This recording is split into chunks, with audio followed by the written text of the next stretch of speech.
Bonjour à tous pour cette nouvelle vidéo consacrée aux meilleures parties de l'histoire du jeu d'échecs, notamment dans leur période moderne. Je vais vous présenter ici une série de parties, enfin une par vidéo. C'est déjà pas mal d'approfondir ces parties de grands joueurs. Et je commencerai par l'année 1966, début de l'informateur d'échecs, qui à chaque numéro va donner un classement. Et pour cette première vidéo, nous allons commencer par l'affrontement entre Boris Spassky et Tigran Petrosyan. C'est la 7e partie du match, jusque-là une série de parties nulles. Il faut savoir qu'en 1966, Boris Spassky est le challenger de Tigran Petrosyan, champion du monde en titre.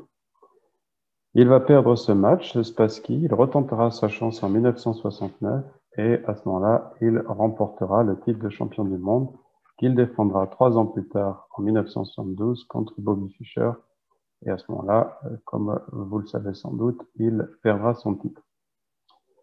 Dans cette partie, Spassky a les blancs et il commence par D4. Alors, nous allons voir que dans cet affrontement, il va y avoir une partie relativement calme au début. Les noirs jouent cavalier F6, cavalier F3, E6. Alors, dans cette situation, les blancs qui n'ont pas souhaité jouer C4 en premier, du coup C4, donnent une indication aux noirs. Alors, on va voir s'ils continuent par G3, peut-être partir vers une attaque catalane, ou est-ce qu'ils vont jouer le fou ici, ou vont-ils revenir au chemin plus connu de C4? Et en fait, Spassky va jouer fou G5, donc l'attaque taurée, puisque les noirs vont jouer D5. Alors, D5 empêche pendant très longtemps la poussée blanche E4, et donc on va avoir un centre stabilisé. Alors sur D5, Spassky pourrait décider de jouer toujours avec cette idée de C4, mais ici il n'en a pas l'intention et il va jouer cavalier BD2, avec l'idée de jouer E4, puisque le cavalier F6 est cloué. Après cavalier BD2, Petrosyan joue fou 7, empêchant E4. Donc là, maintenant, on va construire le développement de chaque camp de façon un petit peu de chacun de son côté. Donc E3, un moment aussi important pour les noirs, il faut décider si on va jouer C5, puis cavalier C6, ou si on va amener ce cavalier en D7. Petrosyan choisit de sortir le cavalier en D7. C'est une façon aussi de renforcer le cavalier F6 et d'avoir une plus grande souplesse, même si on met moins de pression au centre. Fou D3, C5, C3. Voilà une indication claire de l'intention de Spassky. Construire le triangle de pions ici, C3, D4, E3, et puis peut-être avec l'idée de jouer E4, ou peut-être dans le style d'un ancien champion Pillsbury, d'amener son cavalier en E5 et de jouer ensuite F4. On va voir. Dans cette position, Petrosyan a joué B6. Alors, ici, l'analyse de l'ordinateur donne ainsi un coup douteux. Je ne serai pas aussi formel, même si effectivement on peut tout de suite jouer H6 et ensuite construire une contre-attaque ici rapide sur l'aile dame. Mais P6 est tout à fait correct. Après petit roc, fou B7, les noirs ont suffisamment de contrôle pour l'instant pour éviter toute poussée en E4, comme on le voit. Alors les blancs pourraient décider de continuer leur développement pour viser cette case 4, mais comme on l'a dit tout à l'heure, Spassky va choisir le plan le plus direct avec cavalier E5 et éventuellement le renforcement de cette case par F4. Petrosian va prendre ici, prise, et reculer le cavalier. Alors, on peut se poser la question ici, pourquoi pas cavalier E4? Mais en fait, cavalier E4 serait une erreur, puisque après l'échange en E7, on voit que même si les blancs ont contrôle de 2 fois la case E4, eh bien après fou prend E4, par exemple dame A4, et on récupérerait le fou avec un pion de plus. Donc cavalier E4, impossible. Dans cette situation, donc cavalier D7, et le point chaud va être la case E5. Ici, Boris Spassky va revenir en arrière avec le fou, ce qui semble effectivement inadéquat. Il va jouer fou F4. Le coup naturel fou prend E7 était sans doute meilleur. Dame prend E7 et F4. Alors, sans doute ici se situe le vrai débat actuel pour cette variante. Comment se développer, faire terminer le développement avec les noirs? Faut-il essayer tout de suite de casser le pion blanc E5, le faire disparaître qui est dans le camp des noirs, pardon, par exemple F6, E prend F6, on pourrait jouer dame H5, mais dame F7 ne va pas servir à grand chose pour les blancs, prise, et ici, peut-être E4, et maintenant, l'idée des noirs serait de jouer grand roc. Pour la petite histoire, cette position est arrivée dans une autre partie de Boris Spassky contre Andrei Sokolov, où avec les noirs, Sokolov a quand même tenu le demi-point. Hein, par exemple, dame 2, D4. Mais sans doute, si Spassky a choisi plutôt cette ligne, c'est qu'il n'était pas satisfait de son coup fou F4 dans la partie contre Petrosian. Maintenant, ici, plusieurs réponses pour les noirs.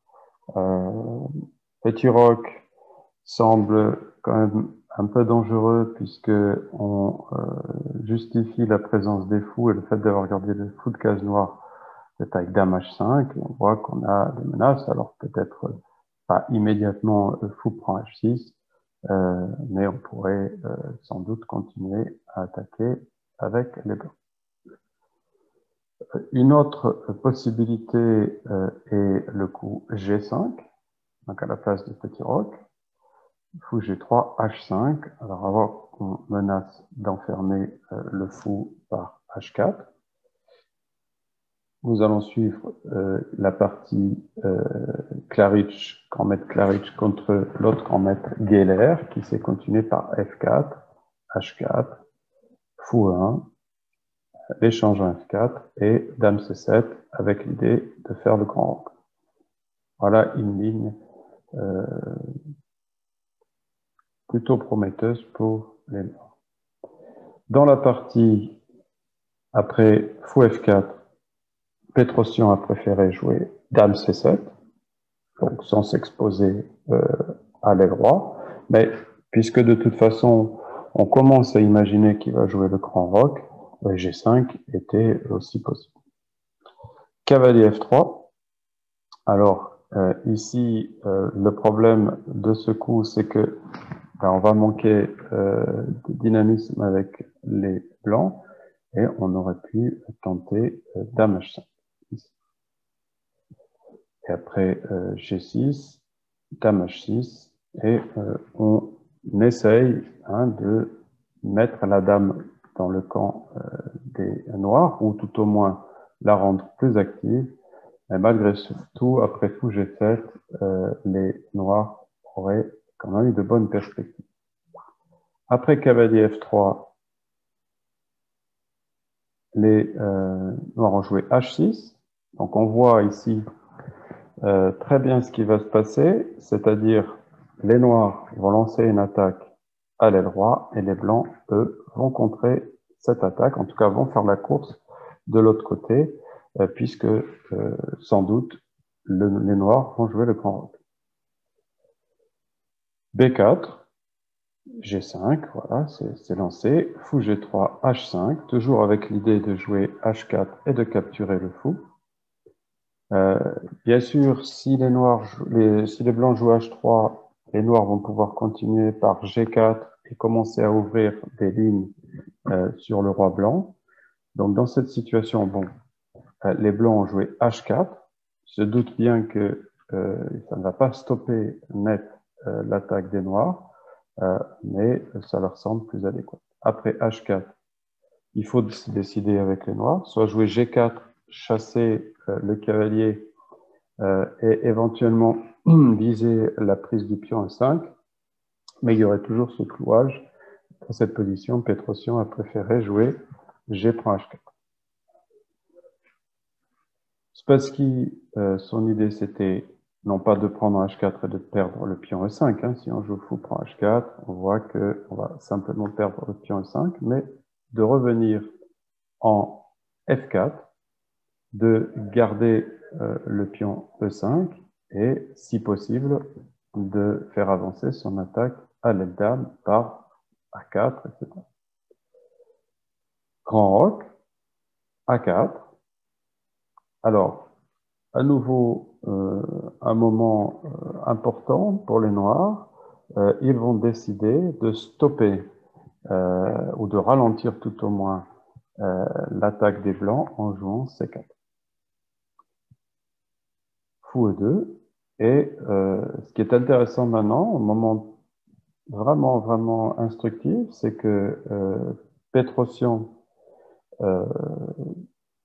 a une attaque à l'aile droite, mais ne souhaite pas donner du jeu ou donner le moins possible de possibilités à Spassky sur l'aile dame. Et il va jouer un très joli coup qui est A6.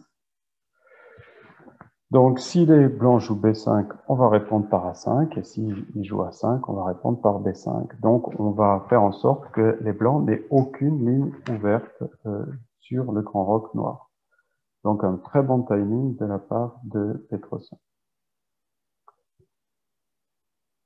Spassky met son roi à l'abri parce qu'il est évident qu'avec la colonne G ouverte, il est en danger. Tour de G8, tour G1, apporte un peu de matériel en défense. Et Petrosian va développer son attaque en doublant les tours sur la colonne G pour viser le pion G2. Hein, c'est vraiment la cible maintenant des noirs. Dame D2. Alors, on voit que c'est pas facile pour les blancs de trouver un chemin pour attaquer le roi noir. Tour G8, comme prévu, tour G8. A5, qui se décide finalement à avancer le pion A5. B5, comme prévu, on ferme toutes les lignes. Tour AD1. Alors, voilà, les blancs ont peu de perspectives d'attaque. Cependant, la situation est un petit peu bloquée. Comment profiter de la situation avec les noirs? Peu de pièces peuvent se déplacer. On garde à l'esprit qu'on va peut-être pouvoir jouer D4 un jour et ouvrir la diagonale du fou. Ce n'est pas très utile pour l'instant.